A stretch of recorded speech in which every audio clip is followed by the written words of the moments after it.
Assalamualaikum warahmatullahi ta'ala wabarakatuh. A'udzu billahi minasyaitonir rajim. Bismillahirrahmanirrahim. Alhamdulillahi rabbil alamin. Wassalatu wassalamu ala asyrafil anbiya'i wal mursalin wa ala alihi wa ashabihi ajma'in. Allahumma salli wa sallim ala sayyidina Muhammad wa ala alihi wa ashabihi wa man tabi'ahum bi ihsanin ila yaumiddin. Rabbi shrah li sadri wa yassir li amri wahlul 'uqdatam min lisani yafqahu qawli. Qalu subhanaka la ilma lana illa ma 'allamtana innaka antal alimul hakim. Alhamdulillah. Pertamanya sama-sama kita mengucapkan syukur kepada Allah pada hari ini dapat kita bertemu. Alhamdulillah, Allah kurniakan nikmat pada kita hari ini, dan nikmat yang paling besar iaitu nikmat iman dan juga nikmat Islam. Alhamdulillah. Jadi insya-Allah hari ini saya akan sambung perbincangan kita pada kitab Riyadhus Shalihin Imam An-Nawawi rahimahullahu taala. Dan tajuk pada hari ini adalah perkara-perkara yang dianjurkan ketika menghadapi seseorang yang hendak meninggal dunia. Perkara yang dituntut ketika menghadapi seorang yang sedang nazak ataupun yang hendak meninggal dunia.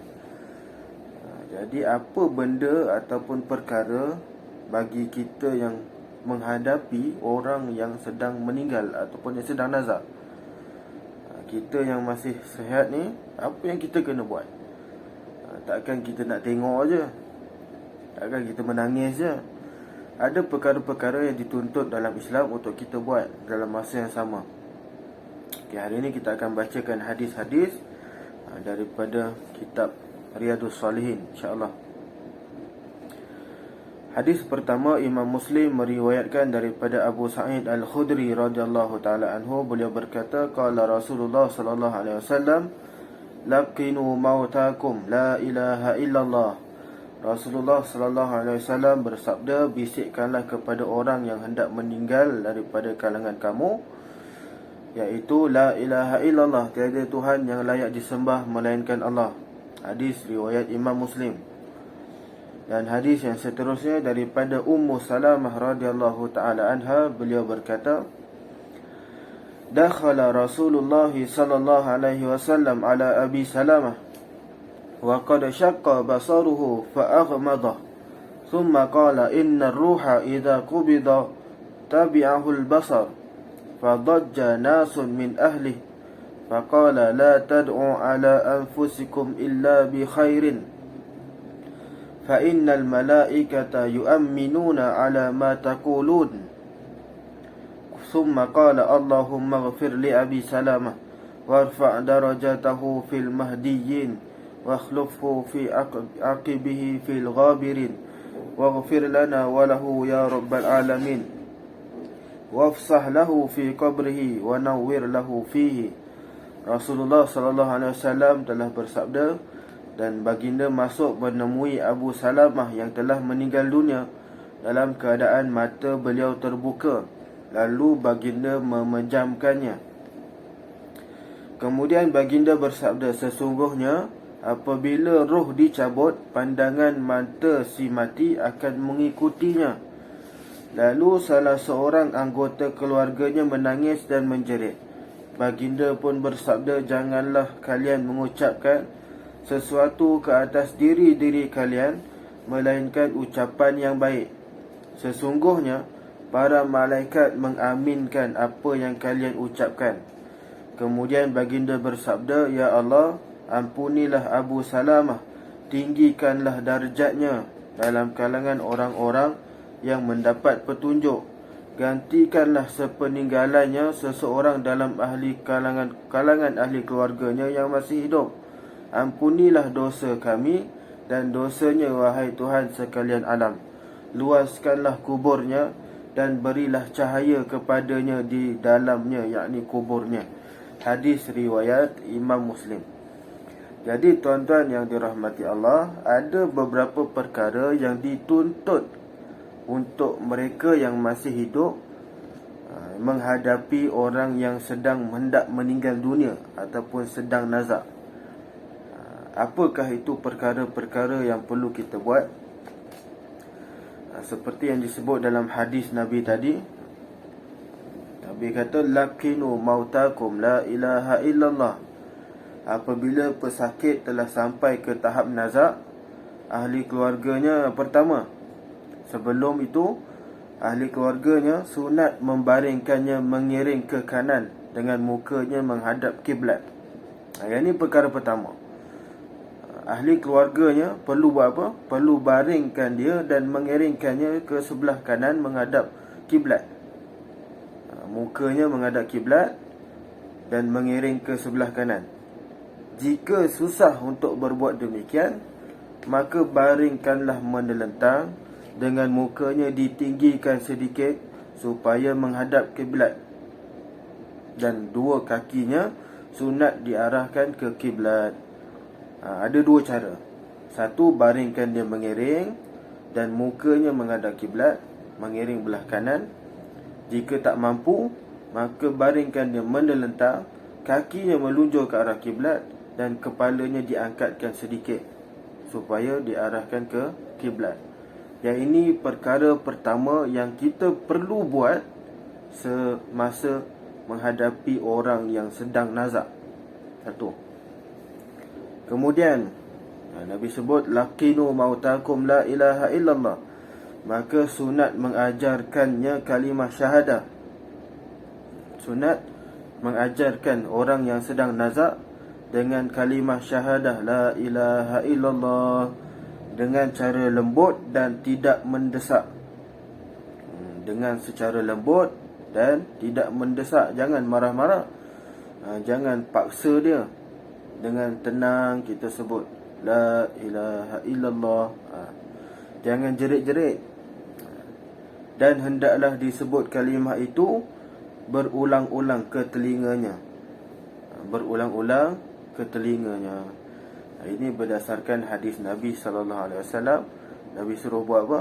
Nabi suruh ajarkan kepada si mati talqin la ilaha illallah. Itu pun sudah memadai. Itu pun sudah memadai. La ilaha illallah. Okey, itu yang kedua. Seterusnya, dalam hadis yang lain Nabi sebut, iqra'u yasin ala mautakum. Sunat membaca surah Yasin di sisinya. Itu berdasarkan hadis Nabi. Maksudnya, bacalah surah Yasin kepada orang yang hampir mati di kalangan kamu. Hadis ni hadis yang sahih, riwayat Abu Daud, Imam Abu Daud. Jadi bagi kita yang dah selesai, dah baringkan dia, kemudian dah suruh dia mengucap kalimah tauhid la ilaha illallah, kemudian kita yang ahli keluarganya ni sunat untuk membaca surah Yasin untuk orang yang hendak mati, orang yang sedang nazak. Jadi ini juga antara sunnah Nabi SAW yang digalakkan untuk kita buat. Okey, itu perkara pertama. Sebelum ketika mana menghadapi orang yang sedang nazak. Maka apabila sudah berlaku kematian, orang tu dah meninggal, apakah dia perkara-perkara sunat yang dilakukan selepas berlakunya kematian? Dia dah meninggal dah ni. Dah meninggal. Apa yang kita kena buat sebagai ahli keluarga yang terdekat? Okay, ada beberapa perkara yang kita perlu buat. Apabila seseorang mati dan keluar rohnya, sunat dilakukan beberapa perkara berikut. Yang pertama, seperti mana hadis yang saya bacakan tadi, hadis daripada Ummu Salamah. Nabi SAW, dia masuk bertemu Abu Salamah yang telah meninggal dunia dan matanya terbuka. Ada kepercayaan masyarakat kita sekarang ni, bukan yang sekarang, dulu dan sekarang, mereka percaya bahawasanya ada yang mengatakan begitu.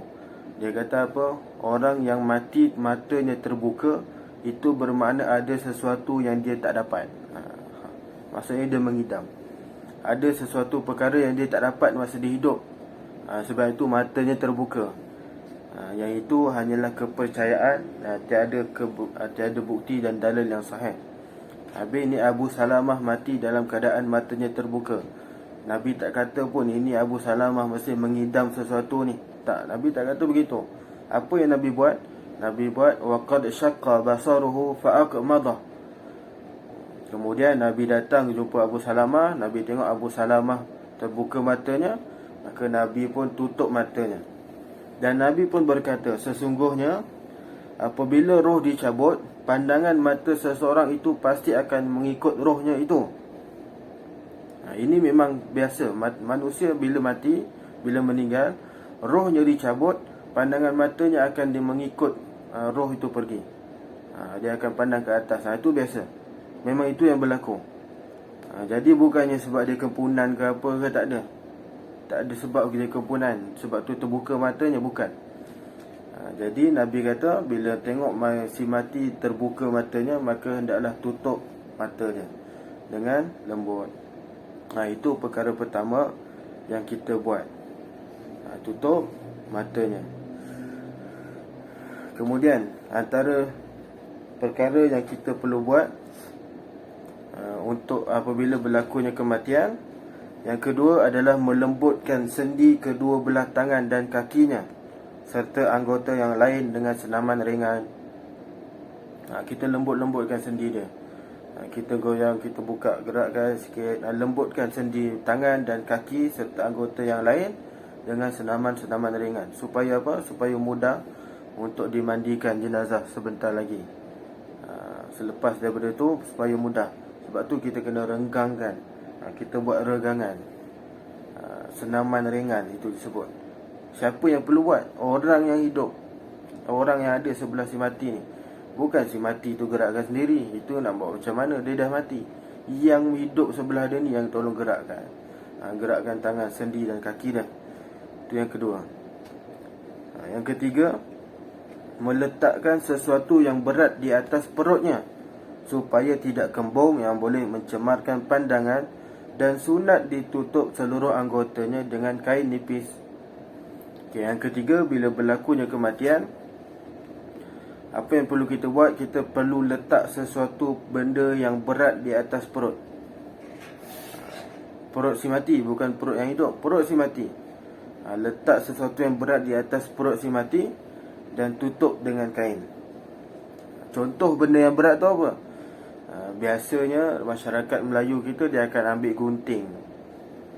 Gunting zaman dulu besi berat. Gunting zaman dulu memang besi betul, padu, dia berat, dia letak atas perut jenazah. Jadi sekarang ni, zaman kita ni, kita boleh letak lah. Antaranya selain kalau tak ada gunting, kita boleh letak batu-batu yang kecil, yang kecil sikit, separuh. Jangan seketul besar yang oren tu, yang tu besar. Kita letak sikit. Kita letak benda-benda yang berat. Yang penting jangan kita letakkan Al-Quran dan kita letakkan buku ataupun kitab-kitab yang mulia. Tak boleh diletakkan itu untuk menghormati. Jadi letak sahaja apa benda yang berat pun, supaya perutnya tidak kembung, supaya perut jenazah tidak kembung. Dan kemudian kita tutup jenazah itu dengan kain nipis. Biasanya kita tutup dengan kain batik lepas pun boleh, tak ada masalah. 3. Dan yang keempat, sunat menanggalkan kesemua pakaiannya dan meletakkan mayat di atas katil atau seumpamanya yang tinggi daripada lantai, serta menghadapkannya ke kiblat sebagaimana dilakukan ketika nazak. Yang keempat, bila dah selesai tu, maka kita bukakan pakaian dia dan kita tutup saja dengan kain batik dan kain yang nipis, ataupun sebaiknya letakkan dia di atas katil. Ataupun tak ada katil, kita boleh letak atas tilam dan sebagainya yang tinggi daripada lantai, dan menghadapkannya ke arah kiblat. Dan tugas-tugas ini hendaklah dilakukan sebaik-baiknya oleh mahram yang paling dekat dengan dia, mahram yang paling baik dengannya. Inilah yang disepakati oleh para ulama dengan perkara-perkara yang amalan-amalan yang dilakukan terhadap orang yang meninggal dunia. Jadi saya ulang semula. Perkara pertama yang kita perlu buat apa dia? Waktu nazak kita perlu baringkan dia menghadap kiblat. Kemudian kita talqinkan dia mengucap kalimah syahadah la ilaha illallah, dan kemudian kita bacakan surah Yasin untuknya. Apabila dia telah meninggal, maka perkara pertama yang kita perlu buat adalah tutup matanya jika dia terbuka. Yang kedua, kita perlu letakkan, kita perlu renggangkan, buat senaman ringan kepada jenazah, lembutkan sendi dia. Dan yang ketiga, meletakkan benda yang berat di atas perut jenazah supaya tidak kembung. Dan kemudian kita tanggalkan pakaian, kita tutup dengan kain dan menghadapkannya ke arah kiblat, serta kita letakkan di tempatnya tinggi sedikit daripada lantai. Itu perkara-perkara yang perlu kita laksanakan apabila menghadapi orang yang sedang nazak dan orang yang baru meninggal dunia. Dia sedang nazak, kemudian dia meninggal dunia. Jadi kita sebagai ahli keluarga yang terdekat, kita tak perlulah, tak semestinya kita perlu menangis saja. Tak perlu kita tengok aja. Apa yang kita kena buat, itu perkara-perkara yang kita kena buat. Jangan sampai kita tak tahu langsung benda ni. Kita kena tahu, kita kena faham, dan kita kena belajar. Jadi sesiapa sahaja yang menghadapi kematian, yang menghadapi orang yang sedang meninggal, maka kita tahu dan kita perlu buat. Kita perlu buat. Dan sebab apa? Sebab kita dah tahu, jadi mudah untuk kita amalkan, insya-Allah. Mudah untuk kita amalkan. Kemudian hadis seterusnya daripada Ummu Salamah radhiyallahu taala anha, beliau berkata, sami'tu Rasulullah sallallahu alaihi wasallam yaqul, ma min 'abdin tusibuhu musibatun fayaqulu inna lillahi wa inna ilaihi raji'un, Allahumma ajurni fi musibati wa akhlif li khairan minha illa ajarahu Allahu fi musibatihi wa akhlafa lahu khairan minha. Qalat falamma tuwfiya Abu Salamah qultu kama amarani Rasulullah sallallahu alaihi wasallam fa akhlafa Allahu li khairan minhu Rasulullah sallallahu alaihi wasallam. Kata Ummu Salamah radhiyallahu taala anha, beliau mendengar Rasulullah sallallahu alaihi wasallam bersabda, tidak ada seorang hamba yang ditimpa musibah lalu mengucapkan, sesungguhnya kami adalah milik Allah dan sesungguhnya kami akan kembali kepadanya. Ini ucapan yang diajarkan oleh Nabi apabila berlaku kematian. Doa yang dibacakan oleh Nabi apabila berlaku kematian. Apa doa dia? Nabi sebut inna lillah wa inna ilaihi raji'un. Ini biasa kita sebut. Ucapan ini biasa kita sebut apabila berlaku kematian. Namun dalam hadis ni ada tambahan, doa tambahan ataupun ucapan tambahan.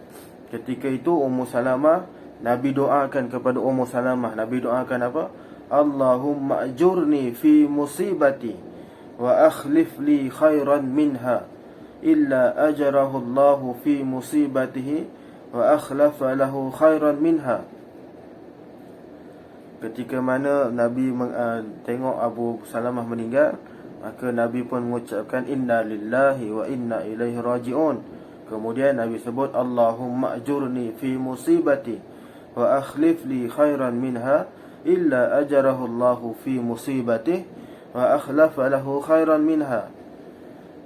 Kemudian Nabi sebut apa? Ya Allah, berilah ganjaran kepadaku pada musibahku dan gantikanlah dengan sesuatu yang lebih baik daripadanya kepadaku. Melainkan Allah akan memberikan ganjaran kepadanya pada musibahnya dan dia akan menggantikan baginya sesuatu yang lebih baik daripadanya. Yang ini ucapan yang perlu kita ucapkan apabila berlaku sesuatu kematian. Kita minta pada Allah, ya Allah, supaya engkau gantikan yang lebih baik. Kemudian Ummu Salamah pun berkata, ketika Abu Salamah meninggal dunia, saya mengucapkan apa yang diperintahkan oleh Rasulullah sallallahu alaihi wasallam ini. Lalu Allah menggantikan bagi saya suami yang lebih baik daripadanya. Ketika mana kematian suami Ummu Salamah, namanya Abu Salamah. Jadi Ummu Salamah ni kematian suami dia. Maka Nabi pun datang pada Ummu Salamah, dan Ummu Salamah mengucapkan apa yang Nabi ajarkan ni. Nabi suruh Ummu Salamah sebut, supaya aku digantikan dengan yang lebih baik. Maka Ummu Salamah kata pada Nabi SAW, Ummu Salamah kata apa? Ya Rasulullah, sesungguhnya tiada siapa yang boleh menggantikan suami aku Abu Salamah ni. Dialah suami yang terbaik, dialah lelaki yang bagus, dialah yang paling aku sayang. Tak ada siapa yang boleh ganti dia, wahai Rasulullah. Kata Ummu Salamah. Kata Ummu Salamah begitu, tak ada siapa. Dialah suami yang terbaik yang pernah aku ada, kata Ummu Salamah. Akhirnya kata Nabi SAW, dipendekkan cerita, kata Ummu Salamah bila dia baca doa yang diajarkan oleh Nabi itu, maka dia dapat suami yang lebih baik daripada Ummu Salamah. Siapa dia?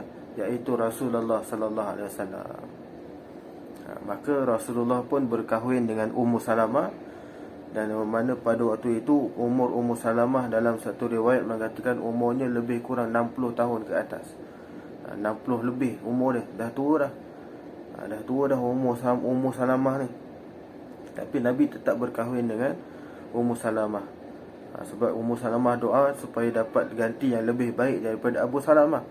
Maka dia kata tak ada siapa yang lebih baik daripada Ummu Salamah. Maka Nabi SAW masuk minang dia, dan Nabi berkahwin dengan Ummu Salamah. Maka Nabi lah orang yang lebih baik daripada Abu Salamah yang disebutkan itu. Hadis ini hadis sahih riwayat Imam Muslim. Hadis sahih riwayat Imam Muslim.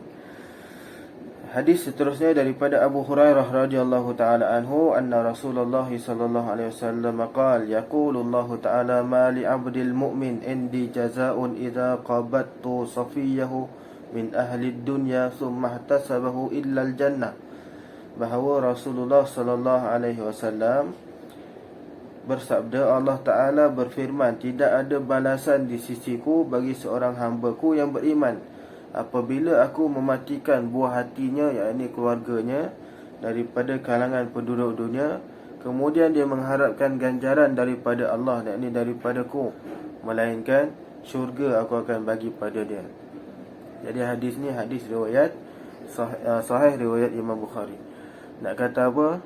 Allah Subhanahu Wa Taala berfirman, bagi siapa yang menghadapi kematian ahli keluarga yang terdekat, family dia, suami, isteri dia meninggal, ayah, ibu dia meninggal, anak-anak dia meninggal, dan dia bersabar atas kematian itu, dan dia mengharapkan ganjaran daripada Allah Subhanahu Wa Taala, maka Allah kata, maka aku akan ganjarkan dia dengan ganjaran syurga Allah.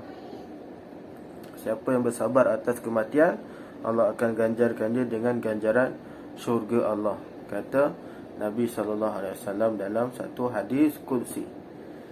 Dan hadis seterusnya daripada Usamah bin Zaid radhiyallahu taala anhu, beliau berkata, arsalat ihda banatin Nabi sallallahu alaihi wasallam ilaih tad'uhu wa tukhbiruhu anna sabiyan laha fil maut, faqala lirrasul irji' ilaiha fa akhbirha anna lillahi ta'ala ma akhadha wa lahu ma a'ta wa kullu shay'in 'indahu bi ajalin musamma famurha faltasbir wal tahtasib, wa zakara tamam al hadis. Salah seorang puteri Nabi sallallahu alaihi wasallam pernah mengutuskan seseorang kepada baginda untuk memanggil dan menyampaikan khabar kepadanya bahawa salah seorang anaknya sedang menghadapi sakaratul maut. Lalu baginda bersabda kepada utusan tersebut, kembalilah kepadanya dan sampaikanlah kepada puteri saya bahawa segala yang telah diambil dan diberikan oleh Allah adalah tetap menjadi miliknya, dan segala sesuatu itu ada ajalnya yang telah ditentukan di sisi Allah. Maka pergilah kepadanya, suruhlah dia bersabar dan mengharap ganjaran Allah atas musibah yang menimpanya. Jadi tuan-tuan, hadis ini juga hadis sahih riwayat Imam Muslim. Nabi nak suruh kita supaya sentiasa bersabar apabila berlakunya kematian. Apabila berlaku kematian, hendaklah kita bersabar dan tenang menghadapi ujian tersebut, kerana Nabi kata Allah akan bagi ganjaran kepada mereka yang sabar. Apa ganjaran itu? Nabi sebut ganjaran syurga Allah. Jadi tuan-tuan yang dirahmati Allah, ada beberapa perkara yang kita perlu bincangkan, yang saya nak tambah dalam bincangan ni. Yang pertama, apabila kita sebut tentang kepercayaan orang Melayu yang tadi saya sebut tadi, dia kata apa? Apabila seseorang itu meninggal, maka matanya terbuka, itu maknanya dia kempunan, dia mengidam sesuatu. Jadi ini antara perkara-perkara yang kepercayaan orang Melayu. Kepercayaan orang Melayu. Ada juga orang Melayu, dia kepercayaan masyarakat Melayu ni kata apa? Dia kata bila berlaku kematian, kita perlu tutup TV, tutup tingkap. Tutup TV tu tutup dengan kain, tutup tingkap tu tutup dengan kain. Kemudian tutup gambar-gambar si mati, tutup gambar si mati, dan tutup cermin. Cermin pun kita kena tutup dengan kain. Ada asal ke perkara itu? Jadi tuan-tuan, perkara-perkara tersebut memang tiada asalnya daripada hadis. Ini hanyalah kepercayaan masyarakat Melayu. Bila berlaku kematian, dia suruh tutup cermin, dia tutup TV dengan kain, tutup cermin dengan kain, tutup tingkap dengan kain, tutup gambar-gambar si mati dengan kain dan sebagainya. Ini hanyalah kepercayaan masyarakat Melayu sahaja. Sebenarnya kalau kita tengok, kita perhatikan, sebenarnya banyak lagi kepercayaan masyarakat Melayu yang kita pernah dengar, yang biasa kita dengar. Antaranya yang saya pernah tengok, ada satu cerita tu, satu filem tu, mayat ni dah terbaring, dah meninggal dah jenazah ni. Tiba-tiba ada satu kucing hitam ni melompat atas badan jenazah tersebut. Kucing hitam lompat atas badannya, maka jenazah tu bangun. Jenazah tu bangun balik, padahal dah mati dah ni. Tapi bila kucing hitam tu lompat atas badannya, maka jenazah itu bangun semula. Yang ini juga adalah kepercayaan yang tak betul. Dia kata ini mesti ada sesuatu amalan yang tak betul si mati buat ni, dan sebagainya. Wallahu a'lam. Tapi benda ni memang mungkin pernah berlaku. Mungkin saya tak pernah nampak, tapi saya pernah tengok TV cerita. Ada satu cerita memang dia buat begitu. Dia kucing hitam lompat atas badan jenazah dan dia jadi pocong. Wallahu a'lam. Dia jadi pocong. Itu antara kepercayaan lain. Lagi apa?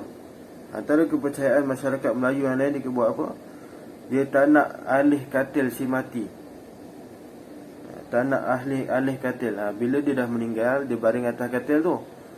Dia orang yang hidup ni, masyarakat Melayu kata dia tak boleh alih katil tu. Dia tak boleh alih katil si mati tu. Sebab apa? Sebab dia kata katil tu nanti roh si mati akan datang balik. Dia nak baring atas tu. Sudah. Roh mati akan balik dan baring atas katil tu. Jadi sebab tu tak boleh alih. Kalau kita alih, nanti roh tu tak tahu nak duduk mana.